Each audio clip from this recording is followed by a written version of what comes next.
పంపుతున్నారు, చూస్తాం వాటి సంగతి కూడా రాబోయే కాలంలో అని కూడా ఈ సందర్భంగా నేను చెప్పదలుచుకున్నాను. ఇలాంటి పిచ్చి పిచ్చి బెదిరింపులకు బెదరడానికి వైఎస్ఆర్ కాంగ్రెస్ పార్టీ నాయకులు కార్యకర్తలు సిద్ధంగా లేరని కూడా ఈ సందర్భంగా నేను చెప్పదలుచుకున్నాను.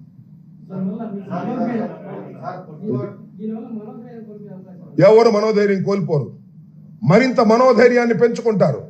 నేను ఒకటే మనవి చేస్తున్నా, నారా చంద్రబాబు నాయుడు గారిని 53 రోజులు లోపల పెడితే వాళ్ళ అబ్బాయి కక్ష తీర్చుకుంటున్నాడు, అంతేగా మమ్మల్ని లోపల పెడితే మేమెంత కక్ష తీర్చుకోవాలి? ఆలోచించుకో లోకేష్. మీ నాన్నని 53 రోజులు లోపల పెట్టారనే కదా ఇంతమంది లోపల పెడుతున్నావు. నెల తరబడి లోపల ఉంటున్నారు. వాళ్ళ కుటుంబాలన్నీ కక్ష పడితే నీ పరిస్థితి ఏంటో ఆలోచించుకో. మమ్మల్ని కక్ష పెట్టి లోపల పెట్టిస్తావా? మనోధైర్యాన్ని ఈషన్ మాత్రం కూడా కోల్పోయే పని లేదు. మనోధైర్యాన్ని కోల్పోయే వాళ్ళు రాజకీయాల్లోనే ఇవాళ లోకేష్ రెడ్ బుక్ రాజ్యాంగంలో ఉండటానికే వీల్లేని పరిస్థితి.